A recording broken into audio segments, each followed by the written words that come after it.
son porciones de eternidad demasiado grandes para el ojo humano.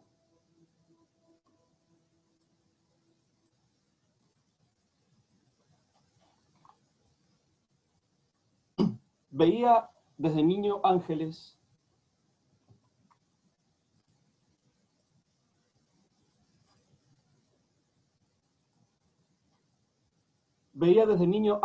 en los árboles y se comunicaba con presencias que nadie podía percibir.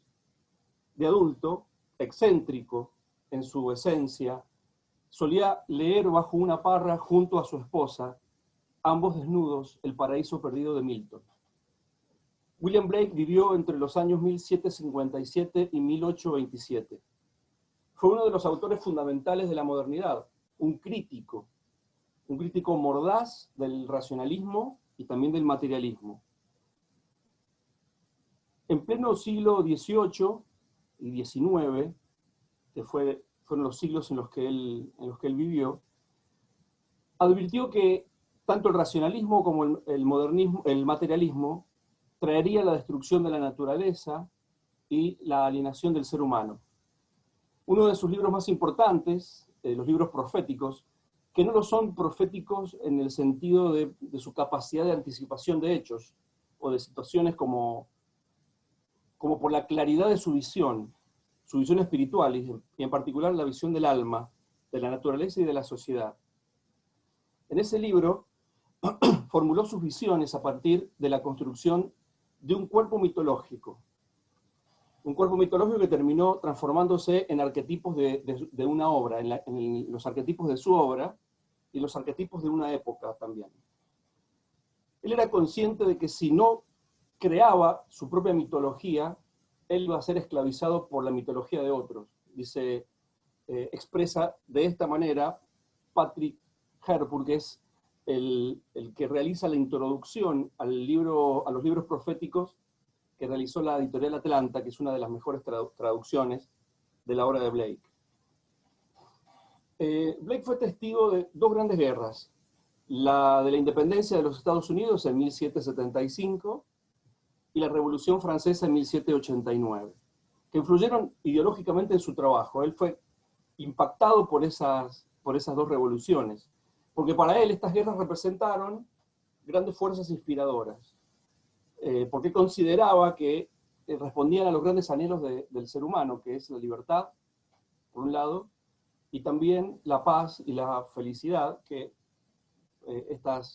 esta libertad podía llegar a aportar. Chesterton expresó en la biografía que él tiene de Blake que en las 7 décadas que él vivió, derramó dice él, su cera ardiente, la cera ardiente de su vida. Pero además también demostró ser esa imperdonable rareza que el mundo consideró que era, ¿no? Un hombre solitario, una llama aislada ante un altar distinto que fue modificándose según reflejaba las luces y las sombras propias de su mundo interior, ¿no? Él era un alma singular, sin duda alguna.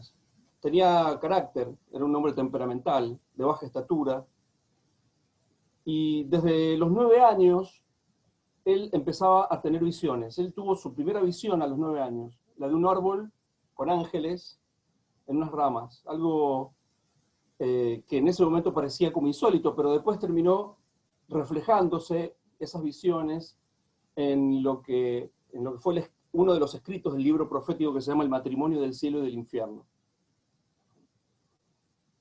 Como les decía recién, entre los siglos XVIII y XIX, plena época de las luces, donde simultáneamente pensadores como Francis Bacon o Isaac Newton iban estableciendo los principios del método científico, las leyes de la mecánica, para explicar cómo funcionaba el universo, Blake, por el contrario, afirmaba que la principal facultad del ser humano no era la razón, sino la imaginación.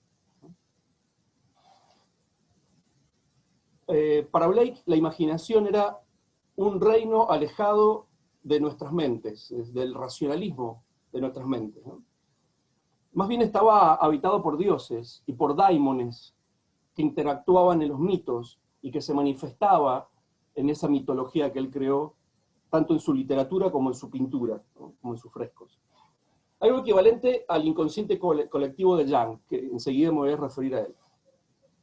Todo lo contrario al pensamiento de otro empirista de la época, muy famoso de la época, que es John Locke, que consideraba que el alma humana era como una especie de tabula rasa, una hoja en blanco en la que se iba escribiendo, o se iba llenando a partir de las experiencias sensoriales. Blake creía que el ser humano nacía con un alma cargada y llena de seres que lo habitaban, ¿no? El ser humano está habitado por esos seres desde el momento en el que nace. Si bien yo me encontré con la obra de Blake en mi adolescencia, me acuerdo todavía en una colección de revistas que en aquel entonces traían temas de misterio, de hechos inexplicables y demás. No me acuerdo en qué diario venía, pero sé que venía en un diario. Me acuerdo que eran unas revistas de fascículos de color gris, la tapa, que vendían en los kioscos de ese momento. Fue con los libros de Chesterton, de Borges, y los propios escritos de Blake, que me encontré con un Blake que hasta entonces yo no había conocido, en el que todavía no había reparado, ¿no?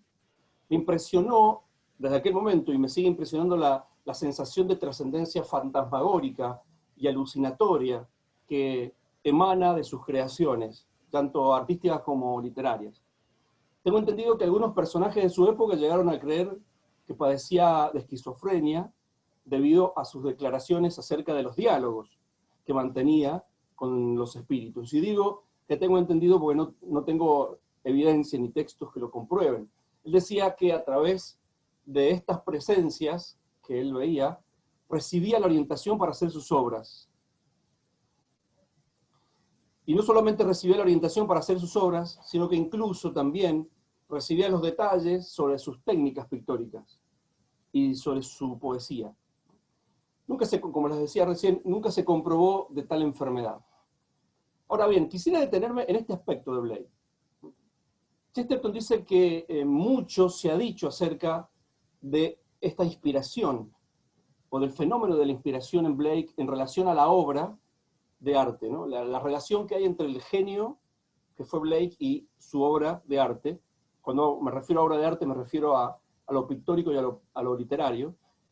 Muchos escritos sobre el tema de la inspiración, pero bueno, Chesterton, en forma muy mordaz, a mi gusto, dice que en sus obras, en las obras de Blake,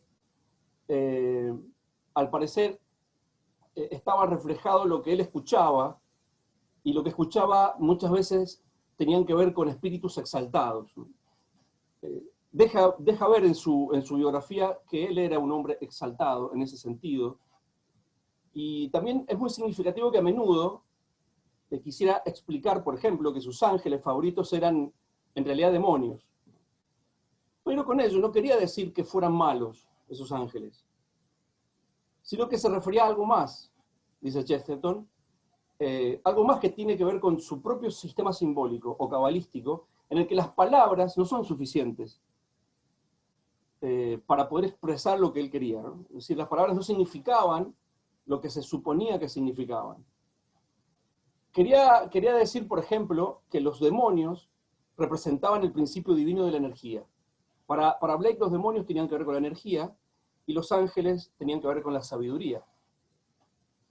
Entonces, si tomamos esta idea de Blake, efectivamente, podemos decir que podía padecer de algunas alucinaciones. Estas alucinaciones, que por ahí en la jerga del lenguaje coloquial tienen un poco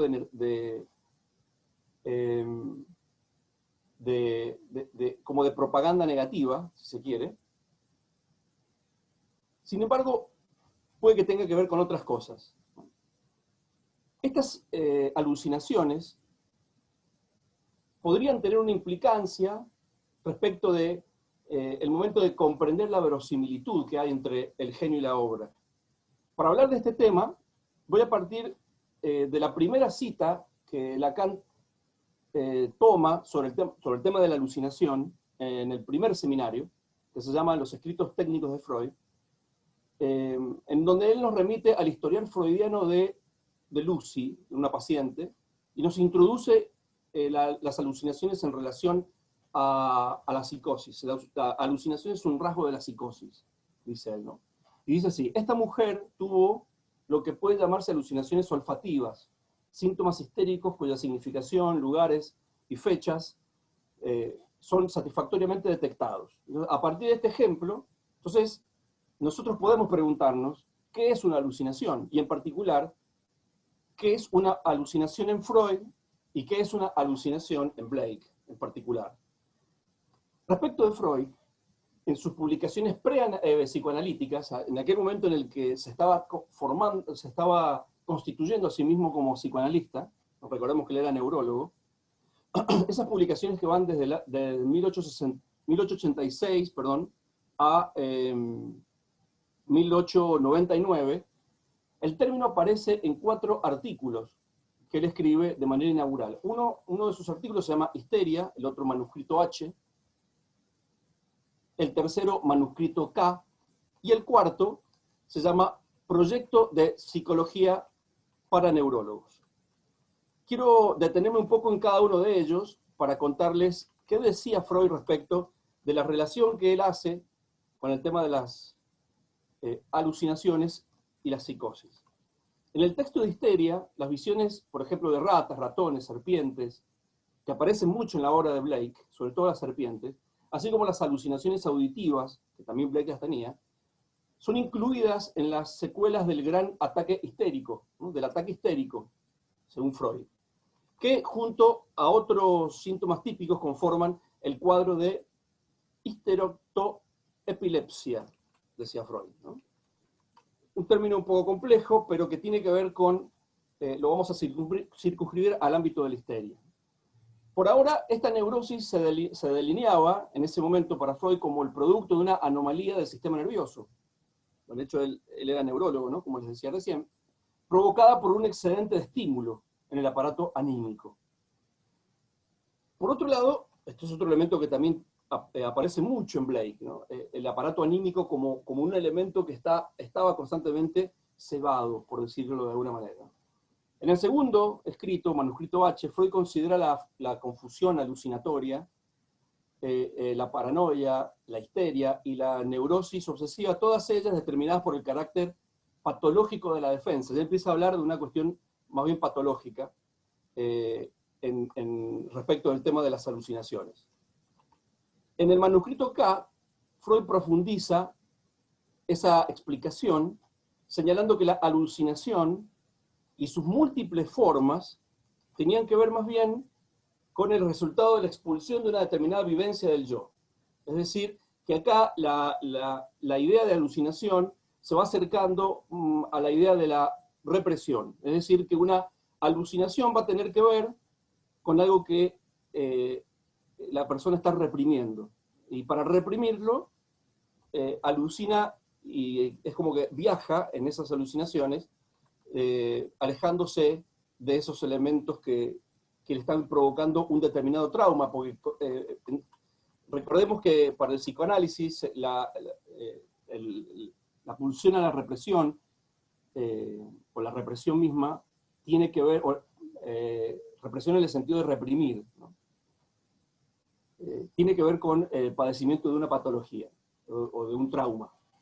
Introduce entonces una especie de economía de la energía nerviosa y el principio de inercia neuronal, en la cual las neuronas, procuraban aliviarse de una cierta cantidad de energía, ¿no? A través de descargas motoras. Es decir, una persona exaltada, una persona llena de energía, con una vitalidad tremenda, excesiva, si se quiere, puede llegar a necesitar en un momento que las neuronas generen una especie de descarga energética a partir del fenómeno de las alucinaciones, ¿no?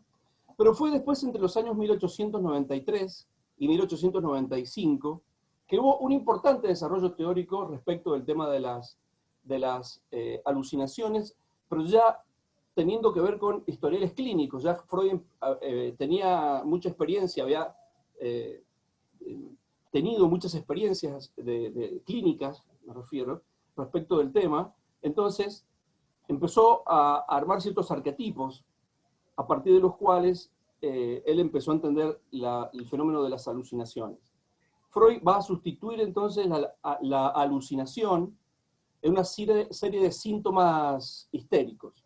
Es decir, que ya no va a hablar más de alucinación, sino de síntomas histéricos. Presente en la mayoría de los casos en los que él estudia.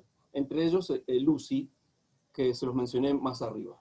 Entonces se individualiza a la alucinación del síntoma histérico, ¿no? Se lo separa, ligada a la experiencia traumática, ¿no? Ahora bien, si tomamos este tema a partir de la mirada de la psicología analítica de Carl Jung, el tratamiento que ofrece él respecto del fenómeno del arte y de la creatividad pasa por otro lugar.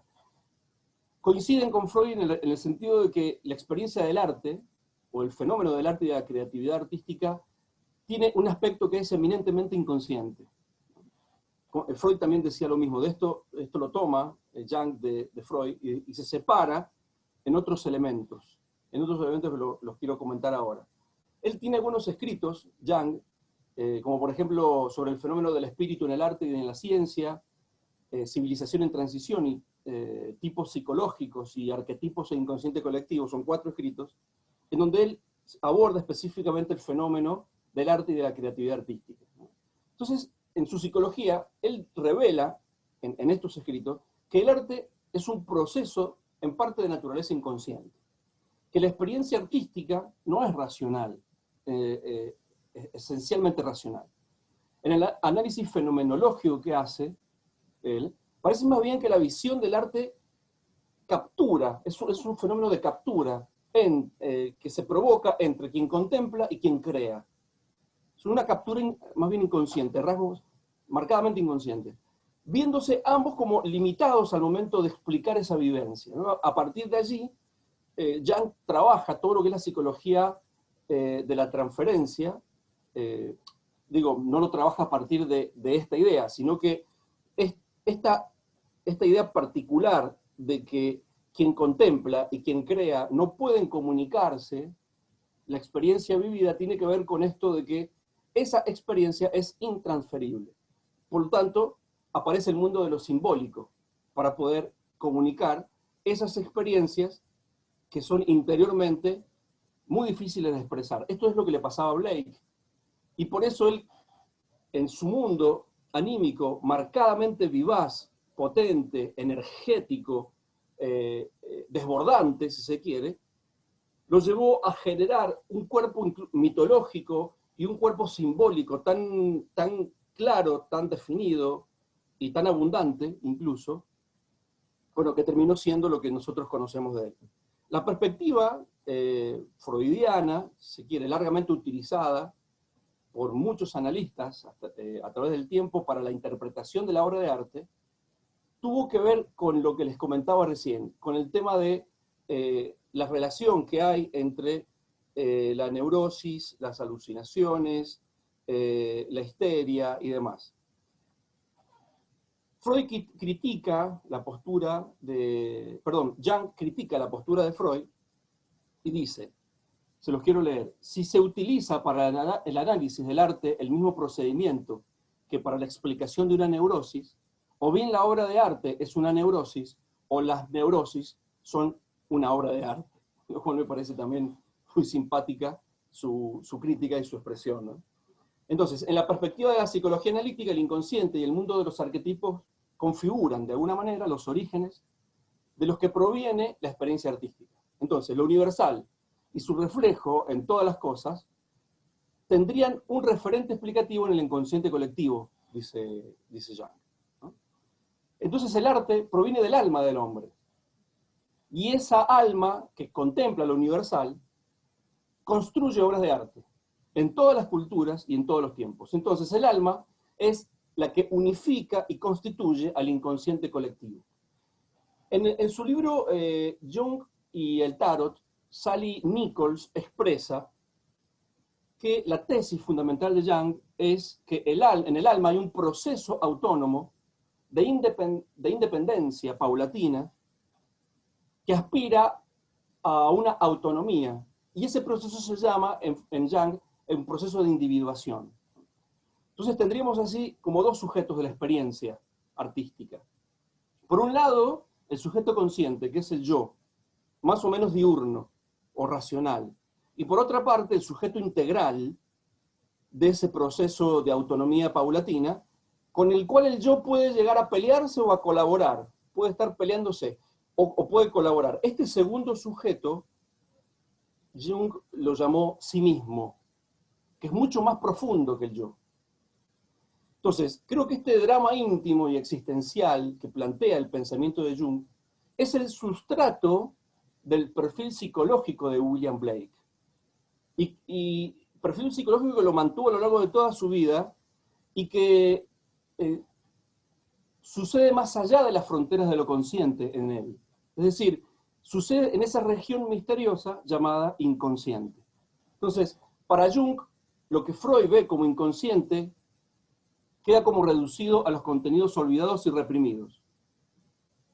Por lo tanto, de naturaleza exclusivamente personal. Si bien Freud ya había visto este carácter propio del inconsciente, es decir, el carácter personal, y Jung también lo acepta, pero Jung asume una postura denominada, él dice en su libro Arquetipo e Inconsciente Colectivo, mucho más profunda, al que denomina inconsciente colectivo, y que es esta alma de naturaleza universal que les comentaba recién, y que tiene contenidos y modos de comportamiento que son los mismos en todas partes y en todos los individuos, idénticos a sí mismos en todas las personas, y que constituye, dice Jung, el fundamento anímico de la condición humana a lo largo del tiempo.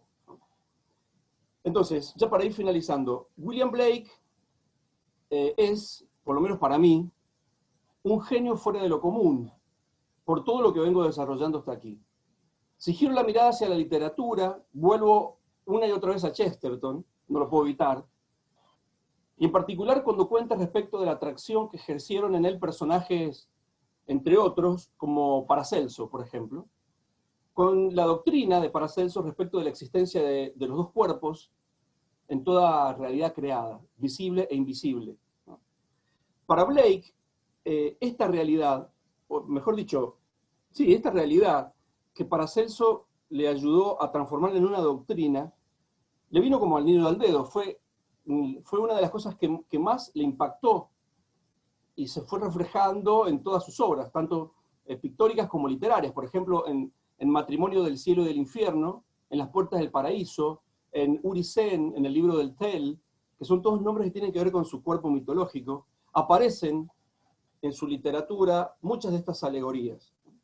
Y esta realidad que él consideraba como igualmente potentes. Entonces, en William Blake, ya la oscuridad no va a ser ausencia de luz, ni el bien ausencia de mal, o el mal ausencia de bien, porque ahí estaríamos creyendo que hay un principio que rige y que el otro depende de ese principio principal, de ese principio primero, aunque suene redundante, pero es un principio primero que rige el siguiente.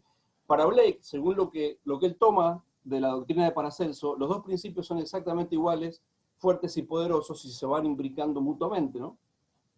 En otras culturas también aparece, ¿no? Como el yin y el yang, etc.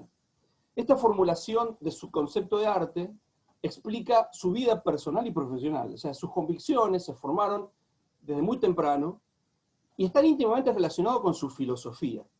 Y acá quiero, para terminar, mencionar a Borges. Borges hace, en esa clase número 15 del curso de literatura inglesa, que lo pronuncia entre el 21 y el 23 de noviembre del 66, hace un análisis de su obra literaria y su pensamiento filosófico. Él dice así, dice Borges: lo que podríamos decir es que a lo largo de la obra de Blake, a lo largo de sus nebulosas mitologías, hay un problema que ha preocupado siempre a los pensadores filosóficos, y es la idea del mal. La dificultad de reconciliar la idea de un Dios omnipotente y benévolo con la presencia del mal en el mundo. Naturalmente, continúa Borges, al hablar del mal pienso no solamente en la traición, la crueldad, sino en la presencia física del mal. En las enfermedades, por ejemplo, la vejez, la muerte, las injusticias, que tienen que sobrellevar todo hombre, toda mujer y las diversas formas de amargura que llevamos en la vida.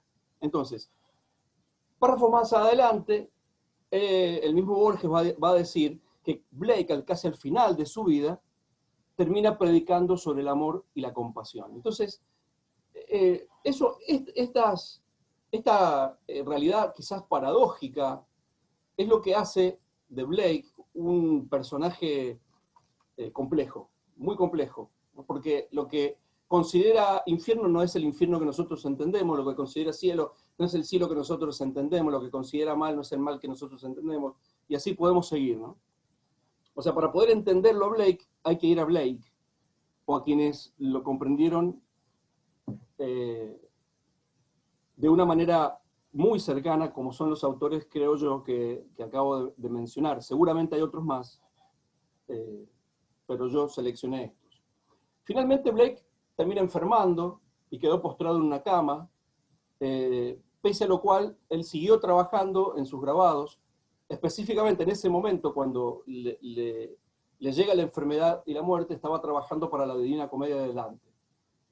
Pero su última obra fue un esbozo a lápiz, que hoy está perdido, de su fiel y leal Kate. Finalmente él muere el 12 de agosto de 1827, a los 70 años de vida, sentado en su lecho y cantando sus propias canciones de dicha, amor, compasión y alabanza. Bueno, hasta acá el desarrollo que tenía preparado para ustedes, así que voy a cerrar el micrófono, voy a tomar agua o un mate que tengo acá al lado,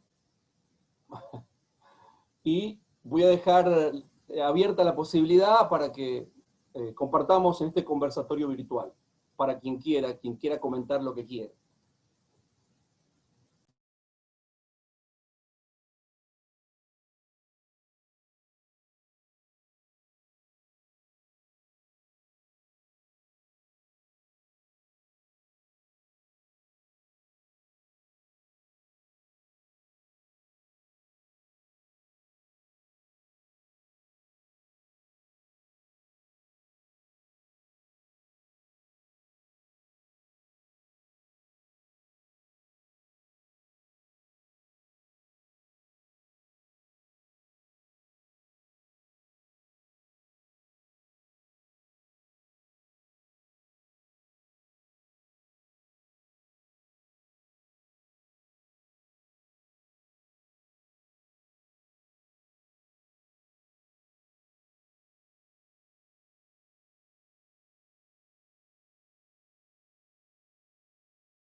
Michelle, hola.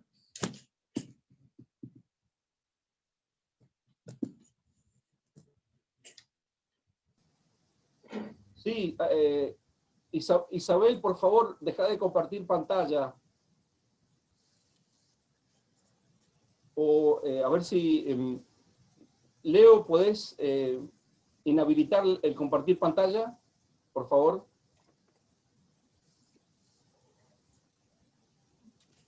Yo te quería hacer una consulta. En esto que decís, porque nunca había escuchado realmente, en esto del fundamento que da Jan como explicación de la experiencia de la alucinación de William, él dice que él da como fundamento, perdón, como consecuencia un fundamento anímico, o sea, que lo gobierna durante toda, digamos, su existir, supongo. ¿Esto a qué podría, digamos, hoy trasladado a la a la experiencia nuestra pasajera sería que, digamos, como una cuestión, digamos, de una manera, ¿cómo podemos diferenciar la alucinación de esa idea o ese proyecto puesto en sí mismo desde la realidad? Porque la alucinación parte desde un sueño o una idea irracional, ¿no? Sin embargo, nosotros cuando partimos de una idea, partimos siempre de una idea de la realidad o racional. Entonces, este fundamento anímico que habla, yo lo entiendo, no sé si estoy errado, como un fundamento del sentimiento, que es el que le guía, de alguna manera, o las emociones, que es el que guía su existir. O no, no sé si es que es así. O sea, no, él Eh, está fundamentado en su existir en la irracionalidad, digamos. si me permitís, Samuel, te hago dos aclaraciones. La relación de la teoría de Jung sobre el inconsciente colectivo y las alucinaciones de las que habla Freud, la relación respecto de estos dos conceptos con la obra de Blake es una relación que hago yo, en primer lugar. Ah, bien, bien. ¿Qué te quiero decir con esto? Que Jung está discutiendo con Freud, digamos. No está queriendo definir quién es Blake, o qué tipo de... No, no por lo Ah, menos en esos libros, ¿sí? Hay un bien. texto de Lacan, que es el Seminario 21, en la clase número 12 del año 74, en el que habla sobre Blake, pero sobre todo entendiéndolo a Blake como un símbolo de la división o de la conjunción de opuestos. Esto que Blake creía que habían dos opuestos que se necesitaban mutuamente. Eso por un lado. Por otro lado, cuando tanto Freud como Jung hablan de que la obra de arte es un fenómeno eminentemente inconsciente, no lo tratan como irracional, es decir, es otra cosa, no hablan de irracionalidad. El concepto de inconsciente no es lo mismo que el concepto de irracionalidad en ellos. El que trabaja es el concepto de irracionalidad, pero no respecto del inconsciente, es Nietzsche, pero desde otra perspectiva. Pero ellos hablan del aparato psíquico y del funcionamiento del aparato psíquico respecto de aquellas experiencias que tenemos en las que proyectamos nuestra energía vital interior, que pueden ser alucinaciones, o pueden ser imágenes, o pueden ser fantasmas, o fantasmas en el sentido de representaciones, no en el sentido lacaniano del concepto, que tiene que ver con quién es el otro para mí, y qué me hace el otro a mí, sino aquello que tiene que ver con lo que, si te lo tengo que traer a un término de la realidad, aquello que tiene que ver con nuestra imaginación, ¿sí? Es decir, que el funcionamiento de nuestra imaginación hoy en día se puede acercar a esa idea de alucinaciones fantasmagóricas o alucinatorias que tenía Blake. Hoy, a una persona que alucina, o que escucha, o que dice que escucha cosas, o ve cosas, o siente cosas, además de decirle que está loco, que está loca, lo más común es que le diga eso, o que está chapa, o qué sé yo, de distintas maneras, a lo sumo lo que se le puede decir de manera quizá un poco más diplomática es qué gran imaginación que tenés, digamos. Sin embargo, esto es posible a partir, fíjate que ni siquiera Freud ni Jung lo niegan, sino que lo tratan y dan su fundamento de la existencia de ese mundo imaginario a partir de dos realidades distintas, ¿no? Freud está relacionado con te recuerdo que Freud fue como evolucionando en el concepto, ¿no? Pero últimamente, finalmente termina relacionando el mundo, ese mundo alucinatorio de la imaginación, a partir de lo que él considera como situaciones reprimidas, que tienen que ver con o un trauma, o que tienen que ver con un exceso de energía vital interior, que para poder descomprimir, el aparato psíquico lo hace, entre otras cosas, a partir de las alucinaciones. Lo hace de otras maneras también. Bien. Y Jung lo que hace es traer ese mundo de la imaginación como un mundo que pertenece a un universal. Lo une con un universal. Tiene que ver con el alma del universo. Él considera que el alma humana, el alma individual, está de alguna manera conectada al alma del universo. Él entiende de alguna forma que el inconsciente tiene algo de anímico, de experiencia anímica. ¿No? No sé si respondí tu Sí, pregunta. sí, entiendo. Como una, sí, como algo, como una reminiscencia, podríamos decir. Se podría indicar como una reminiscencia, ¿Y ¿o qué no? sería para vos una reminiscencia? Un recuerdo, un recuerdo que de algo que el alma en alguna manera contempló y vuelve de forma experiencial, digamos, de la experiencia, Bueno, podría pero ser, que ya sí, el alma la vivió, básicamente. podría ser.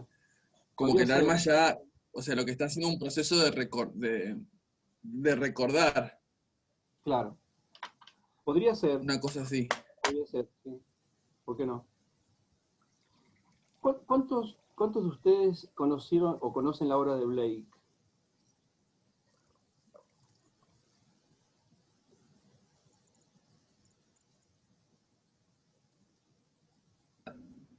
Ahí mandaron un mensaje, Hola, Michelle. Sí, hola Analía. hola. Este, bueno, yo conozco algo, pero bueno, está Jamile, no sé quién más está, Carlos, Claro. dentro del arte. Nosotros cuando nos formamos no tenemos mucha información con los pintistas. Y creo que es por esta razón de que no se pueden categorizar, ¿no? No se pueden conceptualizar mucho. Entonces, individualmente yo lo he conocido bueno, por motus propios. Uh-huh. Y nada, me quedé recién enganchada con esto cuando hablabas de lo universal, que lo hablabas con Samuel, que me parece que tiene que ver con esto del inconsciente colectivo, como esas cosas que nos quedan grabadas, lo primigenio, ¿no? Uh-huh. Y que no tiene mucha explicación, o sea, los simbolistas tampoco se los podía traducir, o sea, no se los podía explicar, entonces se quedan con esto de que, bueno, que como decías vos, que están locos, que qué gran imaginación, pero me parece que hay un trasfondo importante ahí que ellos saben o no saben, no sé, me parece que hay algunos pintores que sí saben con qué símbolos trabajar para reforzar algo en su obra. Uh-huh. Eso me parece. No sé si Blake sabía los símbolos que él usaba o los que él representaba o presentaba en sus pinturas, pero hay otros pintores que sí han estado usando arquetipos que tenían bien claro por qué lo usaban y le daban más potencia, más fuerza a su pintura. Blake sabía lo que hacía. De hecho, él en sus representaciones era muy preciso en el trazo, era muy estricto en la representación de lo que quería expresar, ya sea en su poesía o en su literatura o en sus obras de arte pictóricas, digamos. Entonces, él sabía, había quedado muy prendido de algunos autores de la época, que fueron certificando su técnica, además de la experiencia de las voces o las imágenes que él escuchaba o decía escuchar y decía ver. Pero sí tenía noción y sabía lo que estaba haciendo, sin duda. Sí, sí, yo por lo poco que he leído, ha empezado a mostrar o a publicar sus cosas en una edad bastante mayor para la época de él, ¿no? Es como que él se formó muy bien anteriormente y después empezó a mostrar todo según su bagaje. Sí, entonces sí. Gracias, Analia. Michelle, Acá hay en el chat, María Sol escribió: yo quería consultarle si cuando hablaba de lo que tiene que ver con el infierno para Blake, podría incluir en el concepto de el sufrimiento, o qué se puede relacionar. Mira, Blake relacionaba el infierno con el mundo de las energías, es decir, con algo que tenía que ver con lo energético. Y el cielo con el mundo de la sabiduría. Por eso les decía al final que para entender qué entiende Blake sobre lo que nosotros entendemos comúnmente sobre ciertas cosas, como el infierno, bueno, es muy particular, hay que leerlo directamente. Pues para él el infierno no tenía que ver con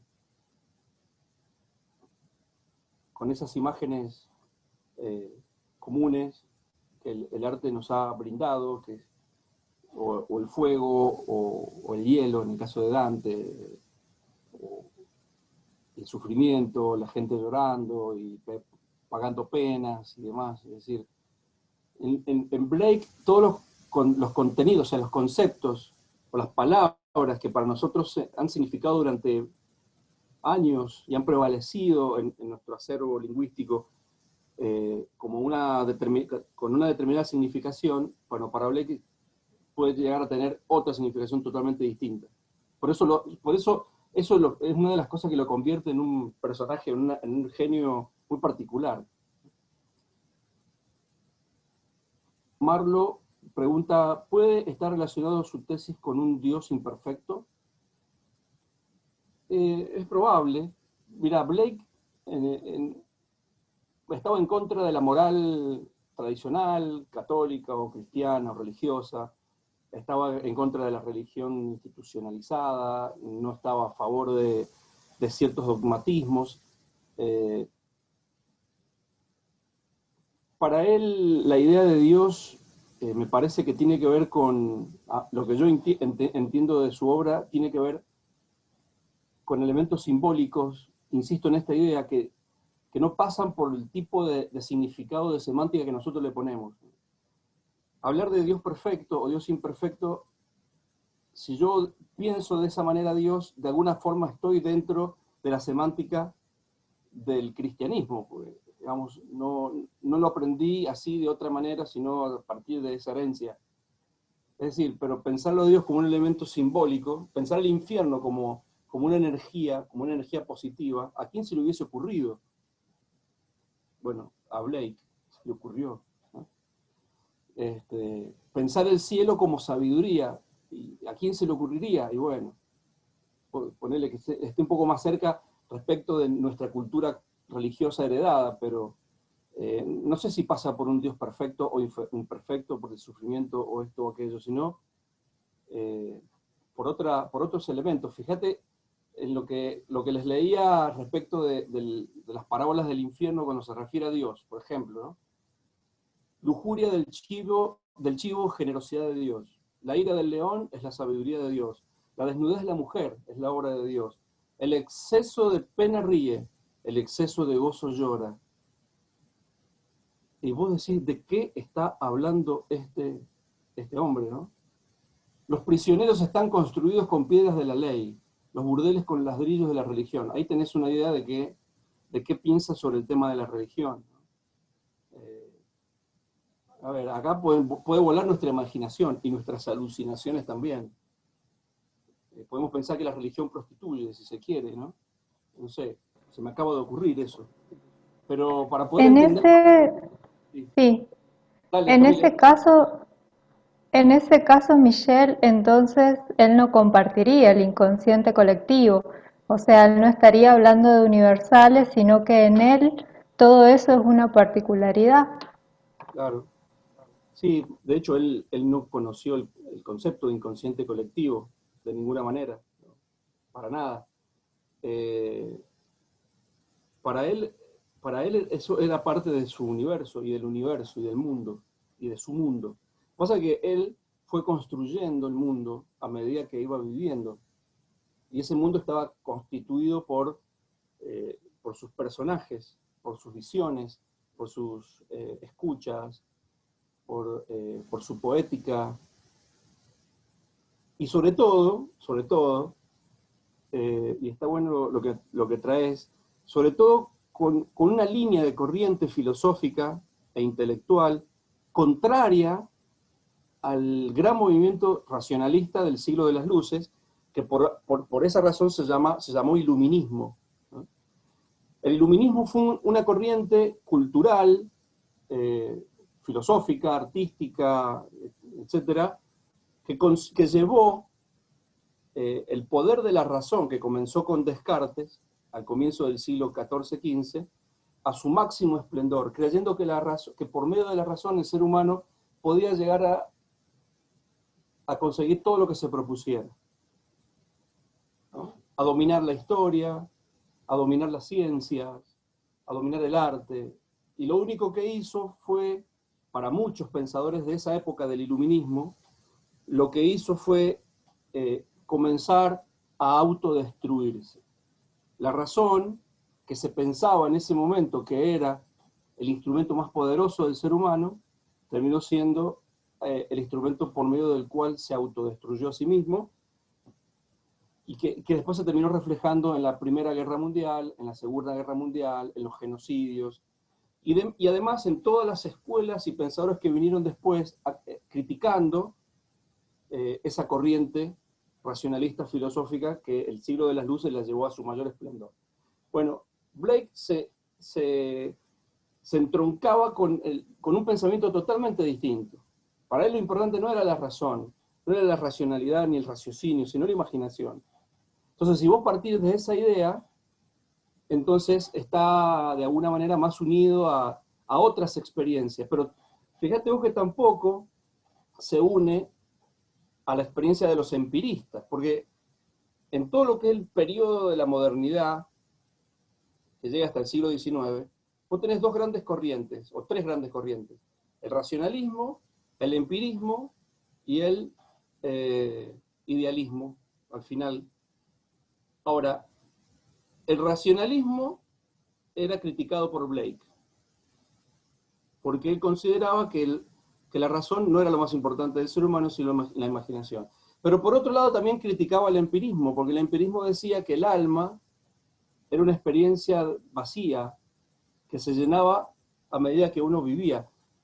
En cambio, para Blake, el ser humano nace con una experiencia, con la experiencia de un mundo interior, nace habitado por seres. Entonces lo que él hacía era simplemente dejarlos actuar y escucharlos, verlos. O sea que es disruptivo en cualquiera de sus aspectos, ¿no? En ese sentido. Está más cerca del romanticismo. De hecho, fue un gran romántico, por lo menos en su literatura. Y está más cerca del movimiento del romanticismo, que fue uno de los grandes movimientos que se empezó a levantar en contra de este siglo de las luces, digamos. Hay mucho de barroco también en su pensamiento, ¿sí? Hay mucho de gótico, principalmente en su pensamiento. Hay algo de romántico, de gótico. Está como lleno de ese mundo él, ¿no? Después, acá había una pregunta de Florencia, la poética de lo sublime. ¿Me podés decir a qué te referís, Florencia? Porque no termino de ubicarme con la poética de lo sublime. Y si no lo llego a saber, que es muy probable, lo puedo prometer para el próximo miércoles. Pero si me aclarás qué quieres decir con poética de lo sublime, o a quién te estás refiriendo en particular, te lo voy a agradecer. ¿Sí? Bueno, ¿alguien más quiere compartir? Michelle. Carlitos. Sí, Carlos, querido. ¿Qué tal? ¿Cómo estás? Muy bien. De alguna manera, este planteo llevaría a la hipótesis de que la obra de Blake sería casi una patología. Desde Freud, sí. De Blake, ¿no? Hay casi un lugar común que dicen que Van Gogh, sus grandes cuadros, sobre todo los finales, los pintaba así, llegó a eso porque estaba loco, y es exactamente al contrario. O sea, él cuando estaba en un brote no podía pintar. Los mejores cuadros los pintó cuando estaba recuperándose, o no recuperándose, en un interregno de su gran neurosis. Pero la asociación de Blake con las alucinaciones y con este planteo que vos hacías del sustrato de Jung y de Freud, de alguna manera se podría leer así, como que es una patología. Desde la perspectiva de Freud, puede llegar a confluir en una patología. En principio, tendría que ver, por la relación que Freud hace con las alucinaciones, respecto de las alucinaciones, tendría que ver con un estado de histeria. ¿Viste? El primer momento en el que él hablaba de las alucinaciones. Y después empezó a hablar respecto de que las alucinaciones podían responder a un estado de represión, de reprimir algún trauma.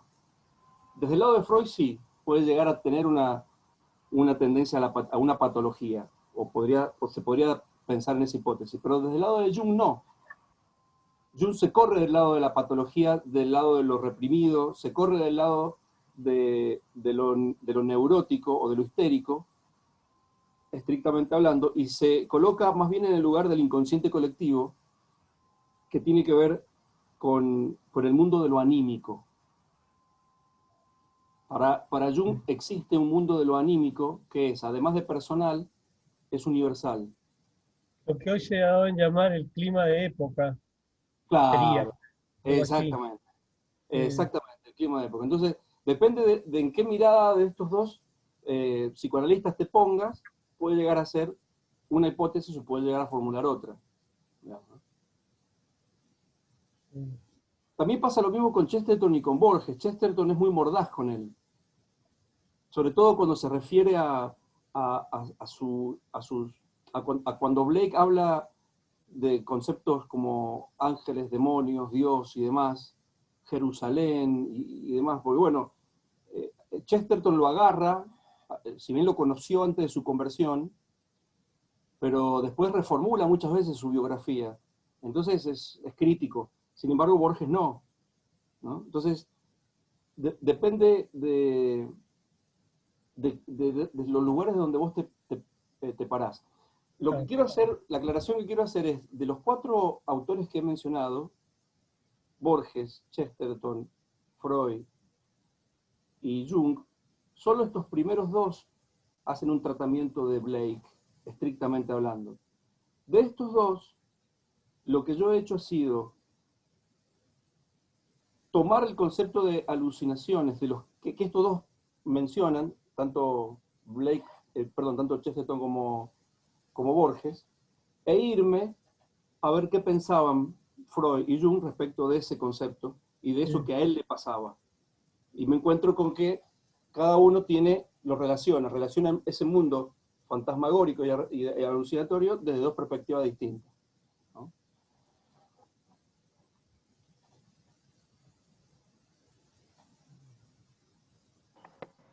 O sea que teniendo en cuenta ese análisis que vos haces, podríamos usar esa misma relación con otros autores y otros artistas también. Totalmente, sí. A mí me parece que sí.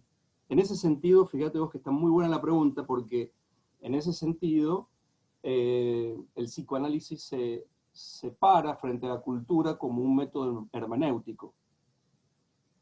Hay otros, En mi caso, yo elijo el psicoanálisis, pero hay otros métodos hermenéuticos frente a los cuales vos te parás y a partir de allí haces un análisis de una determinada realidad, de una obra pictórica, de un autor, de un pintor, de un escritor, o de lo que fuera. ¿No? Para mí hay mucha relación entre la corriente hermenéutica en filosofía, en especial Ricoeur y Gadamer, y el psicoanálisis.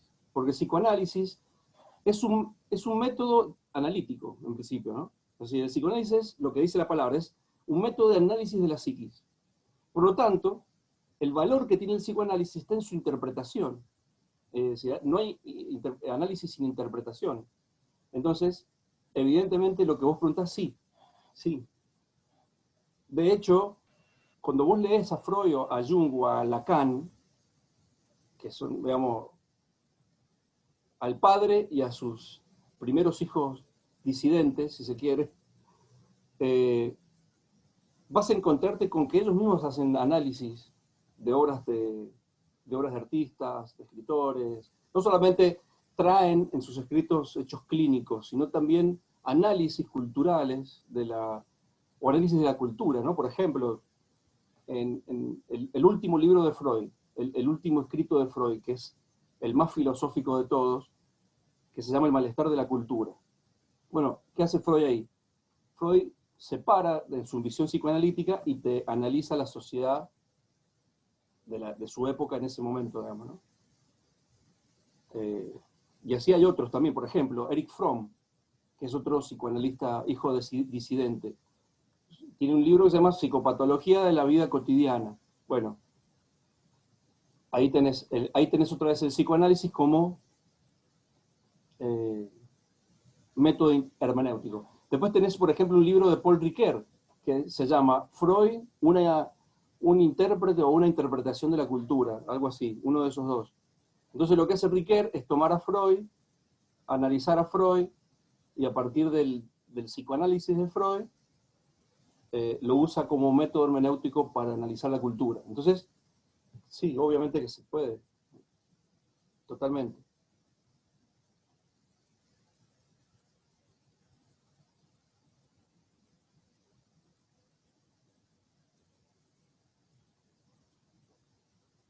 Bueno, ¿alguien más quiere compartir?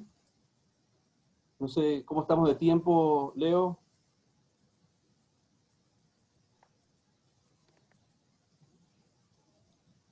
No, de tiempo estamos bien. ¿Querés hacer alguna referencia sobre qué pensás abordar la próxima semana? Bueno, tengo varias opciones, que es lo mismo que decir ninguna. Entonces, lo que quería hacer es lo siguiente. Voy a dar un paso de kamikaze y les voy a pedir que propongan algún artista o algún personaje que del que ustedes quisieran escuchar, por lo menos la versión de este humilde servidor. ¿Puedo? Claro. A mí me gustaría, teniendo en cuenta lo que hemos estado viendo hasta ahora, analizar el surrealismo. Creo que sería interesante desde lo simbólico y, bueno, Dalí, pero el que quiera. Me parece que eso sería bueno teniendo en cuenta este método que hemos estado viendo recién. Dale. Bueno, ¿están de acuerdo? ¿Les parece? El primero que habla gana, así que...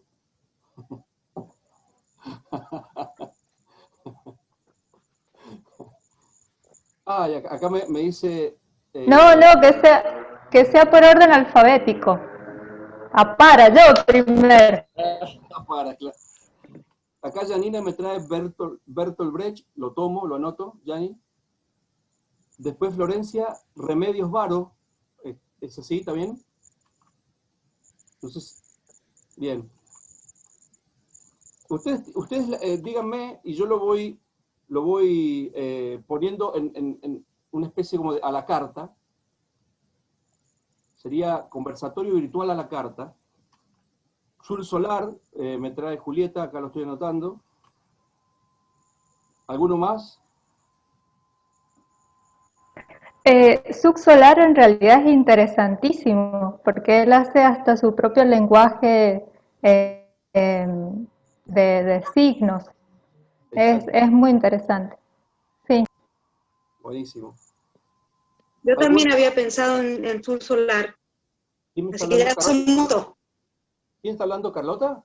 Ah, Yo, que también me gusta Sur Solar para encararlo. bárbaro, está anotado. Está anotado.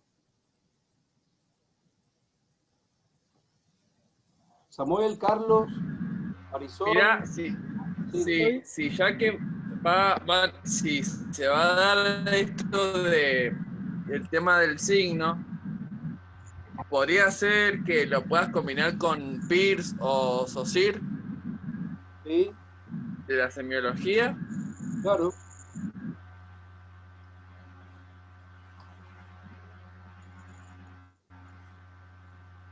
Ahí lo anoté. Carlos, ¿querías decir algo vos? Marisol, te veo con ganas de hablar ahí. No te asustes. Estoy de acuerdo con la primera chica, Yamila Ampara. Ok. Perdón. Hablador- Surrealismo. hablador. Sí, estoy de acuerdo. Carlos, ¿vos ibas a decir algo? Iba a proponer, ya que estamos con artistas plásticos, un pintor alemán contemporáneo. Se me ahorró el nombre. ¿Se te borró el nombre? que vive en este momento en Francia, que de alguna manera con su obra él hace una especie de exculpación de todo el holocausto, de todas las barbaridades después de la Segunda Guerra Mundial. Sí. Desde ese punto de vista me parece muy interesante porque está hablando del drama humano y vinculado a la política. ¿Será Günter Grass? Sí, ya te voy a decir, si te voy a borrar el nombre, ya te lo voy a decir. ¿Será Günter Grass? ¿Cómo? ¿Günter Grass será? No. No. Ok, bueno, También después me lo interesante. pasás en un mensaje. Ay, lo tengo totalmente, lo consulto todo el tiempo, me pasan estas cosas. Lo tenés en la punta de la lengua. El que pone que siempre hace recreaciones como de bombardeos, ay, por Dios. Bueno, ya me voy a acordar. Bueno, mandámelo en un mensaje de WhatsApp después, Carlos. Bueno. ¿Sí? Bueno, muy bien. ¿Alguien quiere compartir algo más? Acá hay uno más. Clement Rosset, dice Marlo. Ok. Anotado. Perfecto. Bueno. No sé si estamos para la foto. Tendríamos que prender las cámaras. Poner nuestra mejor sonrisa, por la que salga, a ver. ¿Podemos prender las cámaras todos? Ahí está. Julieta, Marlo, Ivonne, Florencia, no sé si tienen, ahí está. Isabel, ¿estás ahí? Me comparte la cámara, Isabel. Bueno, con lo que estemos. Estela. ¿Estela es? Estás muy oscuro. Ivonne, hola. Bueno, ahí va, ¿eh? Ahí va la captura. Carla, apareciste. Buenísimo. Ahí va. Ahí se lo paso a Leo y estaríamos. Yo no pude entrar, soy Silvina Martínez. ¿A dónde estás, Silvina? Y no se me prende la cámara, pero estuve. Va a figurar el nombre, por lo menos. Bueno. Bueno. Silvina, ayúdame a acordarme del nombre del artista alemán que trabaja sobre la guerra. Ay, ¿cómo se llama? Estoy igual que vos, lo tengo en la punta de la lengua. Pero el Alzheimer nos ha atacado con la pandemia. Yo creo que sé cuál es el que decís, pero tampoco me sale. Me parece que empieza con B alta el nombre. Es lo único que me sale. Ya lo voy a buscar. Ya lo voy a buscar. Carlos, ¿Cómo? es un artista plástico. Es un Sí, artista un artista plástico, plástico. sí. Que Acaba que de hace mudar gran... a vivir a Francia porque Kiefer, por Dios, Anselm Kiefer. Ese, Kiefer. Ahí está. Y hay otro similar también alemán. Anselmo Kiefer. Kiefer se escribe. Es un artista que muestra bien el desconsuelo y la desarticulación de la sociedad contemporánea. Me acordé cuando Yamil dijo de surrealismo, porque como que es otra vuelta de tuerca al surrealismo, se podrían unir las dos. Por eso se me ocurrió. Genial, ahí lo acabo de anotar. Bueno, pero tampoco estaría mal tomar un argentino como han sugerido, Sur Solar o cualquier otro surrealista argentino, para no estar siempre con los europeos, Carlos. Noé acaba de sacar un libro que se llama El arte entre la tecnología y la rebelión. ¿Quién? Perdón, que no te escuché. Muy interesante, que lo escribió en los 70 y que se ha animado ahora a publicarlo. ¿Cuál libro, Carlos, que no te escuché? Se llama El arte entre la tecnología y la rebelión. Claro, también podría ser Noé, también podría ser un buen ejemplo. Porque Noé, ahí habla sobre la teoría del caos. Sí. Hace poquito estuvimos celebrando Juan Le Parc, acá me dice Janina, Peter Slaughter de Julieta, Noé, bueno, estoy anotando todo yo. ¿Cómo se llama? Lo tengo acá. El que... A ver. A Noé lo puse también a Sul Solar.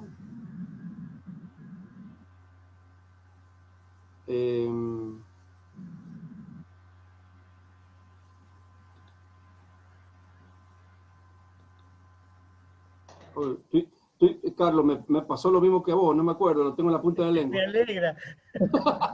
No soy el único. Bueno, ahí aparecí, tarde para la foto, pero ahí aparecí. Un saludo para todos. ¿A dónde estás? Ah, hola Silvina, ahí está. Pero, che, mirá, no me acuerdo. Bueno. A ver, tirá una punta. Que me lo compartió Virginia hace poco, que estaba en el museo o estaban en algún trabajo o algo.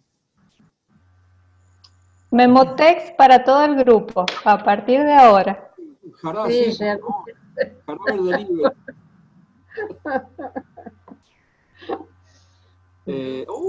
Bueno. ¿Richter será que hubo una muestra de él acá? No. Otro. ¿Qué ha cumplido? Ay, pero bueno, no me acuerdo. Ha cumplido algo, pero no me acuerdo qué. 100 años. León Ferrari. Los 100 años que se han cumplido esta semana del nacimiento. Nacimiento, es. Bueno, también es un artista interesante, ya que tocabas el tema de la religión. Sí. Aunque lo de él es mucho más que la religión. Pero... Él también lo quería notar, sí. Bárbaro. Bueno. Tenemos una carta interesantísima. Me encantó. Bueno, qué gusto, qué placer. Hasta diciembre no paramos, Michelle. No nos para ningún bicho. Aquí vamos a estar. Bueno, les dejo un cariño enorme. Un placer, un gusto haber estado con ustedes. Gracias. Nos vemos el miércoles que viene. Chao, chao. Hasta luego. Chao, hasta luego. Chao, Michelle.